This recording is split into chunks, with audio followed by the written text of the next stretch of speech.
Hello, Lux On Demand family. My name is Greg, and I am so excited to welcome you here on YouTube. Typically, we do our services live every Wednesday at 8:30 p.m. EST at twitch.tv/Lux Digital Church. We get to chat with you live and talk with you live every week there. But we are also honored that you have joined us here on demand on YouTube. We have a lot of awesome resources and videos that you can check out here on our channel. But right now, I just want to introduce you to the talk that we have and say that I really hope that you enjoy. Thank you for joining us. We love you guys. Hello, everybody, and welcome to Lux Digital Church. My name is Mark, and I'm the lead pastor here at Lux. Let's get some amens in chat. Thank you to Andy, who led us in a time of prayer tonight. That's Chino Mage in the chat. Thank you for praying for our church family. I know there's a lot of stuff that's going on in many of your lives. I want you to know that we are praying for you, and we love you and care about you. I saw a couple of people who've already jumped into the Discord tonight. Thank you guys for taking that next step and jumping into Discord with us. Cam Olivia, thank you for the follow tonight. Big Playa, thank you for the follow. We really appreciate you guys, and thank you for being here with us tonight.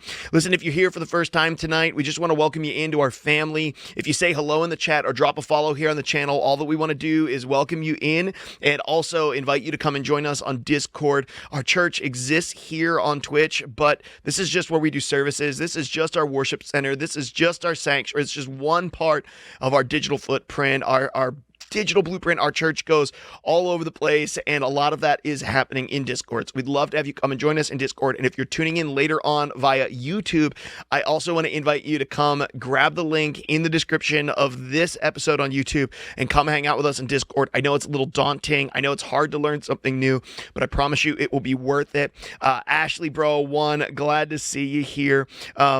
Hello, brothers and sisters. Good to see you, Big Playa. Thank you for dropping the hello in the chat. We appreciate you. Let's get some welcomes in the chat for Big Playa tonight. Get some welcomes in the chat for Ashley and Camille Olivia, and just say hello. Voy Masa, good to see you. Welcome to church tonight.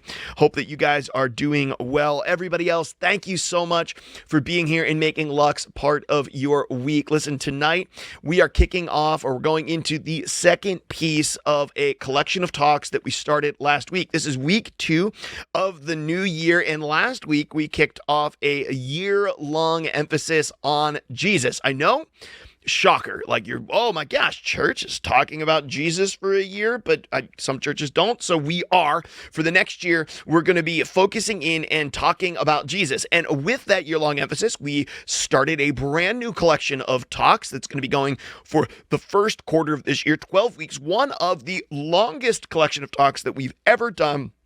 It's called Leave Everything, and it's all about following Jesus. Like, practically, what does it actually mean to follow Jesus? See, the world is full of people who call themselves followers of Jesus, who take the name Christian, but when we examine their lives, they don't oftentimes look a lot like Jesus. They don't seem to do the things that Jesus did. They don't seem to live the way that Jesus said that we should live.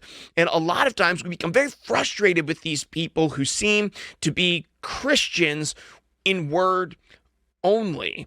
And the reality is that to follow Jesus means following Jesus. So let me rephrase that. Being a Jesus follower means following Jesus.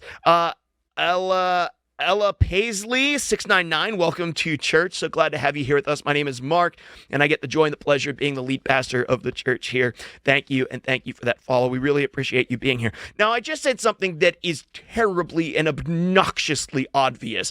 Being a follower of Jesus means following Jesus, but the reality is, at least in the place that I live here in the United States, a lot of times what we've boiled down being a follower of Jesus to has nothing to do with living like, or acting like, or talking like, or caring like Jesus. In fact, we've boiled down what it means to be a Jesus follower to going to church on Sunday morning for an hour. And just as a heads up, going to church for an hour on a Sunday morning isn't following Jesus. Neither is going to church for an hour and a half on Wednesday night. That's just going to church. It doesn't mean that we're actually following Jesus with our lives. And I think a lot of our frustration with Christianity and the church, and the reason there are literally millions of people right now who are deconstructing their faith and walking away from Jesus and God and faith and religion entirely, is because we've boiled down what it means to be a Christian to church attendance. And here at Lux, we believe that it is so much more holistic and encompassing than simply where we spend an hour or an hour and a half or even 2 hours a week. It has to do with how we live. But the truth is, it's easy to become judgmental and look at other people's lives and say, you're not a very good follower of Jesus. You're not a very good Christian. And it's hard to examine our own lives and look and see, what am I doing that doesn't look anything like Jesus? How am I living? If I'm claiming to be a Christian or a Jesus follower, how am I living to look like him? And so the first 12 weeks of this year is all about that. It's self-examining. It's looking inward at it, saying, how can I be a better follower of Jesus in 2023 than I was in 2022? And if you're here tonight and you don't consider yourself a Christian and you're saying, I'm not religious, you probably feel, well, pretty left out, quite frankly. But the truth is, this message series has been written for those of us in the church who call ourselves followers of Jesus and those of us in the church that don't, because the world is full of misinformation about what it means to be a follower of Jesus. And myself and Andy, who do most of the preaching around here, have spent most of our lives devoted to figuring out exactly what that means. And so you may have a lot of your understanding about what it means to follow Jesus from what you've seen people do on TikTok and the right-wing people that you've seen on the news and maybe what you've read on Reddit. But oftentimes it's a web of misinformation and confusing ideologies that's a rare and extremely bad mixture of a lot of different belief systems and not really what Jesus taught or said. And so I hope as you come along this journey with us, if you don't call Jesus your Savior and Lord, that you'll feel at home with us here as well as we help you unravel the web of what it actually means to be a follower of Jesus, not just what the world has concocted and created and puts out there on the internet. Now, Christians have historically not been great at living like Jesus or being a very good representation of him, and we're particularly bad when it comes to the internet. And so that's why last week we kicked off this series by asking you a really simple question. And that question was, what is the thing that you need to leave in 2022 to follow Jesus better in 2023? We began assessing our lives, and I asked you to go into the next week with a simple prayer asking God, what are the things that I need to leave on the beach? We talked about the disciples in the book of Matthew being called from their fishing profession to follow Jesus around the countryside of Galilee. And I said there were things they needed to leave on the beach to follow Jesus into what he had next for them. And there's things that we needed to leave in 2022 so that we could follow Jesus in 2023. And my guess is that some of you have felt like God has moved in your life and told you some things that you need to leave behind. And I'm actually encouraging you, would you share those in chat? And if you're watching later on YouTube, would you actually share them in the comment section of this video? And why? Maybe because we want to pray for you. Like, we want to take those things down and mark them and say, we want to pray, because here's the thing, it's hard. It's nerve-wracking. It's draining to leave something behind on the beach to follow Jesus more fully this year. It just is. It's extremely difficult to do. And my guess is if you've left anxiety on the beach or worry on the beach or bitterness on the beach or hurt on the beach or pessimism on the beach or addiction on the beach last week, that probably over the course of the last 7 days, you've been tempted 5 or 6 times to go back to the beach and pick it back up. But we want to help you through the power of prayer and community to leave pieces of 2022 behind so that you can more faithfully and fully follow Jesus in 2023, because the world doesn't need more pew sitters and it doesn't need more people that go to church for an hour a week. The world needs people that look more like Jesus, which is what we're all about here at Lux. We're about a group of people who are joined hand in hand, seeking in community, spread thousands of miles apart, to look a little bit more like Jesus. As you post some things that you've decided to leave behind in the chat tonight, and I want to try to come back to a couple of them, so I might even ask Greg, who's off camera right now, if he could Discord message me a few or text me a few of them, which I didn't warn him about, but he gave me one of these, so I think it's good. I'm going to read some of those in a little bit, but as we do that, I want to dig into what we're going to be talking about tonight, specifically how Jesus asks us and tells us that we need to be both flavoring and illumination, both flavoring and illumination. The passage that we're going to dig into tonight comes to us from the book of Matthew, shortly after the passage that we read last week. It's going to come to us from Matthew chapter 5 in a passage called the Sermon on the Mount. Now, the Sermon on the Mount takes place outside of a small fishing village called Capernaum along the Sea of Galilee. Historians typically believe that there's an amphitheater-style grassy hillside along the Sea of Galilee that Jesus likely taught for several days from. It is the longest teaching that we see in the New Testament by Jesus, and it's all written down by the apostle and the disciple Matthew in 3 chapters. Now, when I say it's all written down, he doesn't write down days worth of readings, but we get a bunch of touch points in some of the more important things that he decided to teach on. Specifically, we hear teachings on murder and on anger and on jealousy and on judgment. We hear teachings on divorce and on marriage and on the law, the first 5 books of the Bible, the Torah, Genesis, Exodus, Leviticus, Numbers, and Deuteronomy, what the Old Testament starts with. Matthew is what the New Testament starts with, actually. And so as he's going through all of those teachings, we pull from it this beautiful little nugget, this passage, 3 verses long after the Sermon on the Mount begins, with something called the Beatitudes, which we're going to cycle back to in our year-long emphasis at some point this year. We're going to do a series on the Beatitudes, actually, but we're not going to get into that today. But right after that is these couple of short verses, and what I want to do is I want to read them to you. It says this: as Jesus was walking beside the Sea of Galilee, that is not actually the right passage. Let me pull up the correct passage. It says this: you are the salt of the earth, but what good is salt if it has lost its flavor? Can you make it salty again? It'll be thrown and trampled underfoot as worthless. You are the light of the world, like a city on a hilltop that cannot be hidden. No one lights a lamp and puts it under a basket. Instead, a lamp is placed on a stand where it gives light to everyone in the house. In the same way, let your good deeds shine out for all to see, so that everyone will praise your heavenly Father. Now, as you're reading this passage or you're hearing it read to you, there may be a couple of things in it that are a little bit confusing or a little bit perplexing. You are salt and you are light, Jesus says. You are salt, and salt that loses its saltiness. And you're sitting here thinking, I have never experienced unsalty salt. Isn't this like a question about, like, can soap ever be dirty? Like, what is unsalty salt? Doesn't it just become not salt once it's not salty anymore? And then he has this question about light and a city on a hill, and then there's this little bit about let your light shine, your good deeds before man. And isn't there another passage in the Bible where Jesus says, don't let your right hand know what your left hand is doing? And I thought we were supposed to be very subtle and humble about the good things that we did in this world. I didn't think we were supposed to brag, but now Jesus is saying maybe we should, let it out, like brag a little bit about it.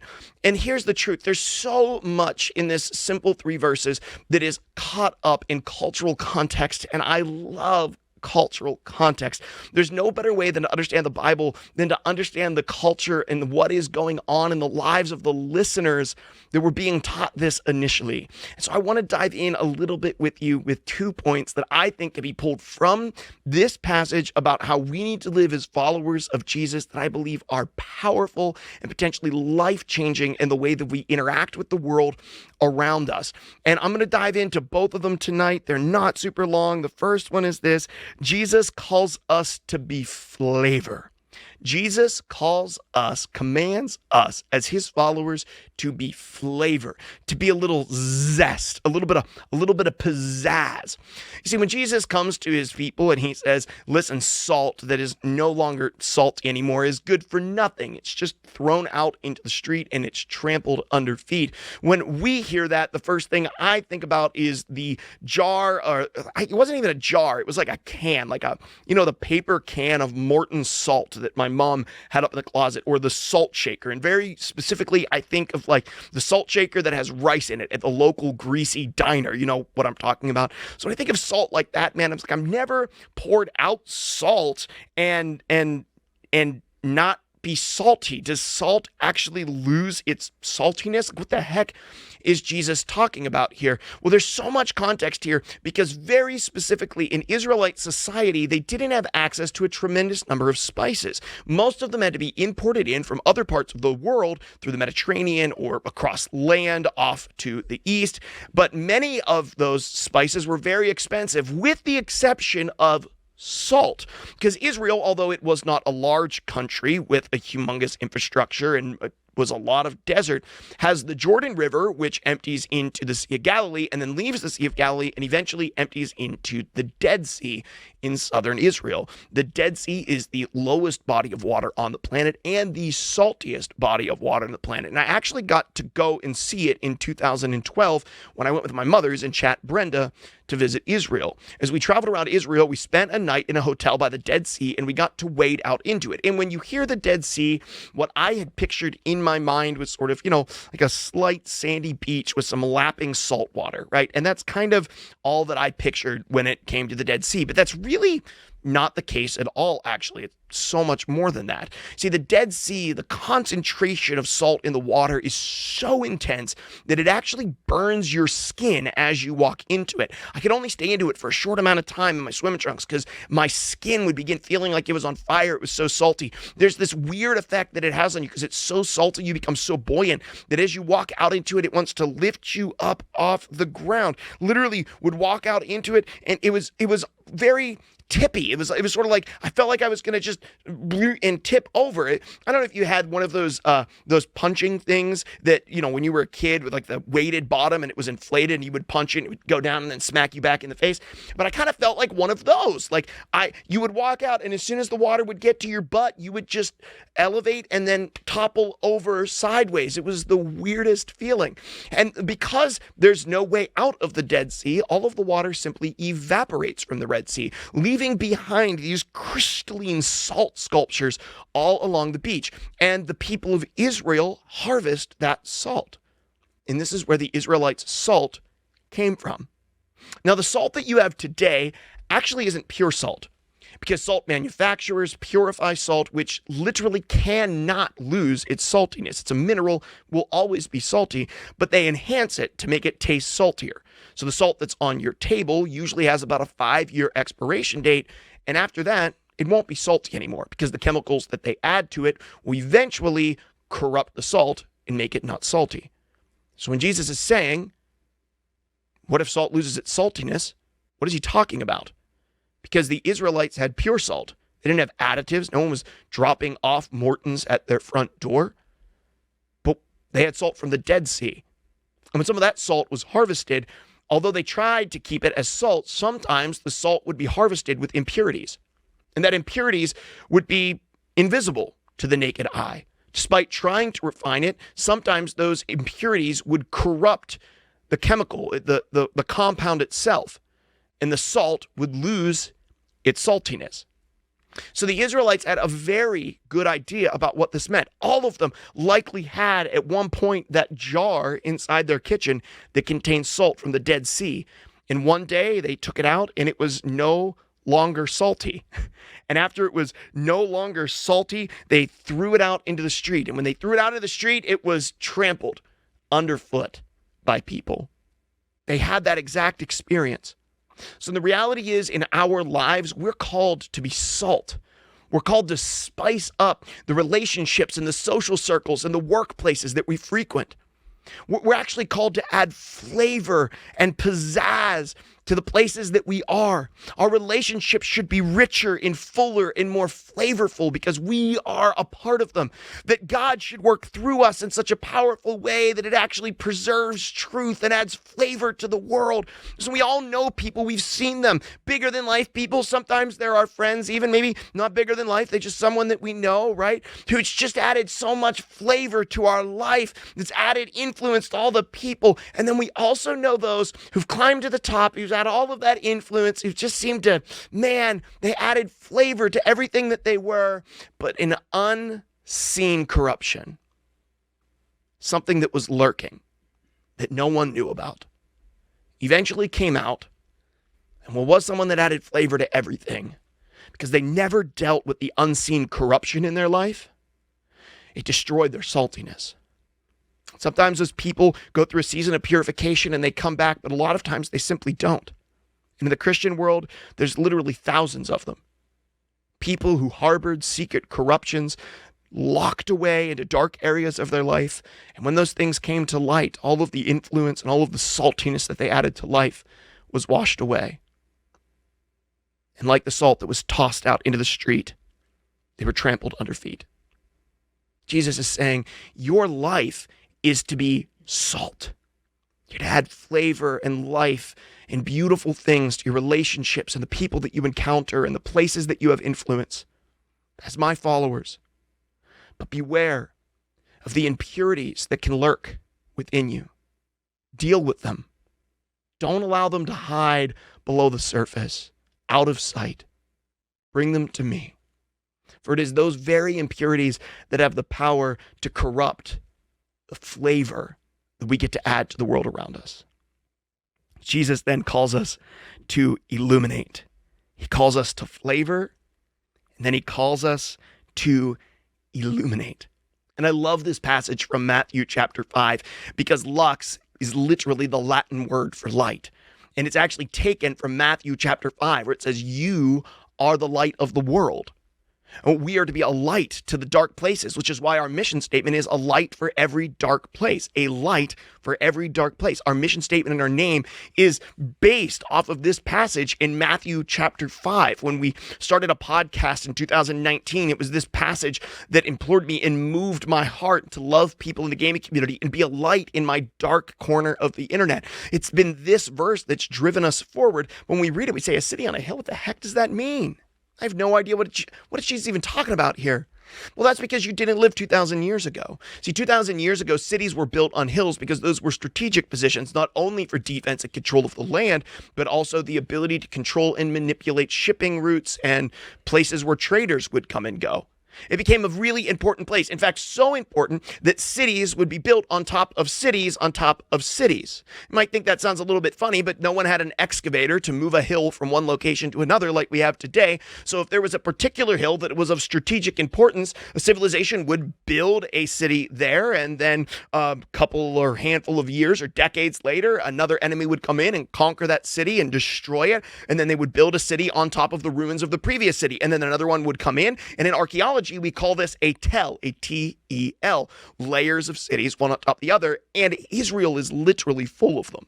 So over time, the cities would actually grow. The hills would grow taller and would grow larger. And not only that, but 2,000 years ago, there simply wasn't the light pollution that there is today. If I go outside the studio right now and I look up at the stars, I'll see a handful of stars and I'll see the moon. But because of the blazing, ridiculous lights that are inside of the parking lot across from my house, I can almost not see the night sky. When I was a child, my parents would take me to Clear Creek State Park in Pennsylvania, and one of my favorite things to do was to go lay underneath the stars in the field beside the river, because it was there that I could see the brilliance of the night sky, unlike I'd ever seen it. And if you've ever had the ability to get away from light pollution long enough to see the sky, you realize there are thousands and thousands of stars that you simply can't see with your eyes when you're stuck around other people's lights. The same was true in Colorado. Whenever I was there, you would look up and the night sky was magnificent and beautiful, unlike anything I had ever seen before. Well, 2,000 years ago, when the cities were all built on strategic hills that grew wider and taller over time, and there was no light pollution, when Jesus says, you will be like a city on a hill, everyone knew what he was talking about, because everyone knew where the cities were, because at night, when the sun would go down, the hill would glow, and you would see it from much further away. Maybe the closest thing that we actually get to this is flying on an airplane today. Have you ever flown on an airplane and you go over a section of the country or the world where it's pretty much pitch black except for a small pocket of light here or there, maybe a little bit here and there, a town, and then you come up on the city that you're flying into? I get this experience every time I fly into the city of Pittsburgh, and all of a sudden, sort of erupting from the darkness is this magnificent light. Jesus saying, you are a city on a hill. It cannot be hidden. You are the light of the world. And as easy it is for you to switch on a light, a Hebrew at this time, an Israelite would go to their home and they would light a lamp. and it would give light to the house. And it would be ludicrous to then cover that light with a bowl, or to take the lamp in your living room and turn it on and then throw a heavy blanket over the top. But you would never do it because it would defeat the purpose. Why have the lamp on if you're not going to allow it to illuminate the room? The truth is, light does a great deal for us. In fact, it illuminates, it helps protect us. Without light, we're vulnerable. You don't believe me? Then just try walking into a strange room full of furniture in the pitch black. You'll do one of two things. You'll throw your arms back and forth and lead forward with them, cautiously trying not to do anything, or you'll walk in with some level of boldness and your pinky toe will likely pay the price, because we need light to illuminate our path forward so that we can see, so that we don't hurt ourselves, so that we don't hurt other people. Light is important, and our world is very dark. And Jesus is saying, in a dark world where it's full of people who are searching around, looking for truth, who are stubbing their toes and running into yet another immovable object in their life, who are huddled in the corner, terrified because the night is playing tricks on them. And I get this too, because the nighttime conceals. It conceals, and it plays tricks on us. I have a 3-year-old daughter and a 5-year-old daughter. And the other night, my 3-year-old was crying out in her room, and I went up. She said she was afraid of the dark, and her dark room had an open door to her darker closet. And the nighttime, the darkness had played tricks on her eyes to make her believe that maybe something was inside the closet, something menacing, something that could harm her. And so my daughters have night lights in their rooms so that they can dispel the fear that there might be something lurking in the darkness, because we use darkness to conceal, to hide, to do things we know we should not do. This is one of the reasons, they were murdered in broad daylight is like, it seems like such a higher level of offense, right? Because we usually do evil things hidden in the dark. And so when Jesus comes to his disciples and says, you are the light of the world, don't hide your light under a lamp. He's saying, listen, the world needs my Father, but they can't be pointed to my Father unless you're willing to illuminate the room that they're in. You have to shed light into darkness. And you might be sitting here thinking, well, that doesn't really sound very Jesus-like. And sometimes it's not. Listen, I've met with many people over the years who are the nicest people. Like, man, I would do anything for everyone, but it makes me feel good when I help somebody. And these people come off as being really selfless. They just want to help people. But in truth, they're very selfish. Their whole goal with helping somebody else is to make themselves feel good. They get a moment of reprieve from whatever else is going on in their life by helping you and focusing on your problem. They feel as though they've added value to their own lives. And I understand why we go up to them, and there's a secret sauce to it, right? When we help people, it does give us a reward. It makes us feel better. We feel more complete. We feel more together when we help put somebody else together. There's a reward that goes along with it. But what Jesus is saying is, like, don't help someone else just to help yourself. When it comes to shedding light in somebody else's life, you need to do it to point them to the Father. You bring light into the rooms that you walk into, so people don't need to stumble, and people don't need to flail their arms, and people don't need to huddle in the corner. When we come into a room, we as followers of Jesus should come in, and we shed light in a way that dispels worry, and we shed light in a way that dispels fear, and we shed light in a way that dispels unforgiveness, and we shed light in a way where refreshment, we're new light, we're new eyes. It gives people a chance to see where the furniture is in the room, so they no longer need to stub their toe, once again ramming their life into yet another immovable object and another dead end. And we do this with grace and with kindness and with love, because we live like Jesus, and that's a light to the world. Listen, some of you here today, I'm going to be really honest with you guys. Be really honest. Some of y'all, I think some folks on our team, some folks in our church family, you turned on the lamp and you threw a blanket over your own light, and now you're stumbling around in the darkness of your own life. Take the blanket off your own lamp. Turn back to Christ. Return to your first love. Some of us feel like life is this overwhelming, dark place that is just going to destroy us, and we're just constantly consumed by it, and we can't overcome it, and it feels like it's this weight upon us. Listen, we're the answer, my friends, not the victim. As followers of Jesus, the overwhelming weight and depravity and destruction and the hurt and the darkness of the world, we're not its victims, my friends. We're its solution. And you got to start by illuminating and letting Christ shine into your own life and the darkness of your own heart, and allow him to purify you so that you can shed the light of Christ to the world around you. Stop hiding the light of Jesus, your faith, under a lamp, under fear that it won't work, under fear that God won't answer your prayers, under whatever it is, your hypocrisy, underneath of your pessimism, underneath of whatever it is that you're just shoving heavy blankets on the light of Jesus in your life. Give it up. Take them off. Let the light of Christ shine into the darkness of your life. Surrender. Every time we don't surrender to Christ in our life, it's like layering on another weighted blanket on the lamp. It doesn't only not shed light to the people around us, it doesn't shed light to our own path either. And listen, there's some of us here tonight who, listen, we've made a tent. We took the lamp, we put it in the center of the room, we put a blanket over it, and then we huddled under the blanket, and we kept all the light to ourselves, and we've tucked in its edges, and we feel safe and secure burying our head in the sand while the rest of the world burns. The light was not meant just for you, it was meant to illuminate the world. Be who you are. Don't hide. Be kind and loving. Be vulnerable. Be willing to be hurt and betrayed. Jesus Christ heals us when we walk with him. The only one who truly gets hurt when we hide under the blanket with the lamp is us. Get the blanket off the lamp. Jesus calls us to be salt, to flavor, to chase out impurities that lurk beneath the surface, those that you think no one knows about, and to be a light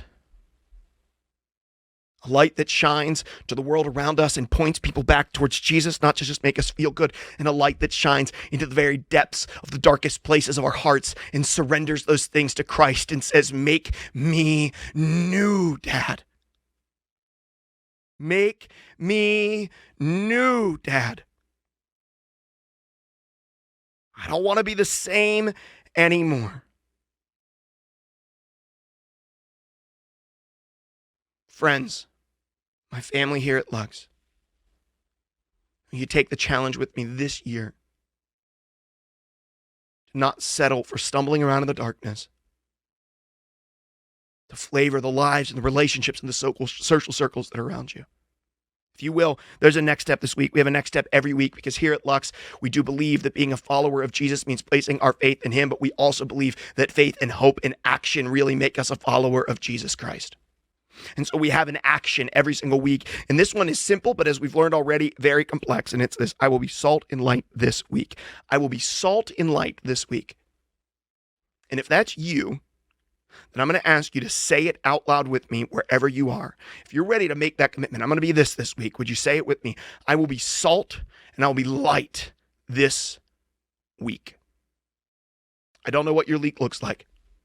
You might have some scary tests ahead of you at the doctor. I know some of you do. You might be looking at an ailing parent. I know some of you are. You might be looking at a scary job interview. I know some of you are. You might have a normal week ahead of you. That's good. Salt and light. As followers of Jesus, everywhere we are, take the blanket off the lamp. Chase out the impurities. Follow Jesus. Let's pray. Father God, I love you and I thank you. Lord Jesus, I pray now there would even be things in our lives that need to be chased out, that is threatening to corrupt the salt that is in us. that lets us influence the world around us, that lets us flavor our relationships, that lets us bring zest to our social circles and our workplaces. Allow us, God, to surrender the things in our life that have the ability to corrupt and to destroy it, to suck flavor from our lives. I pray, Father, that each of us today would be willing to take the blanket off the lamp, take the bowl off the lamp, to let its light shine to the world around us, not that we would be glorified and not that we would feel better about us, but that you would be glorified and that people would come to know you. Would you shine your light into the depths of our hearts? Would you show us the things that we need to surrender, and would you give us courage to surrender them?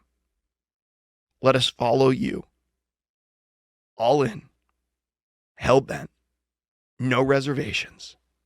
Let us chase you down, Jesus. Let us be a church of people who don't just claim to be followers of Jesus and sit for an hour-long service once a week, but let us be people who put faith and hope into action and live like you. In your name we pray. Amen.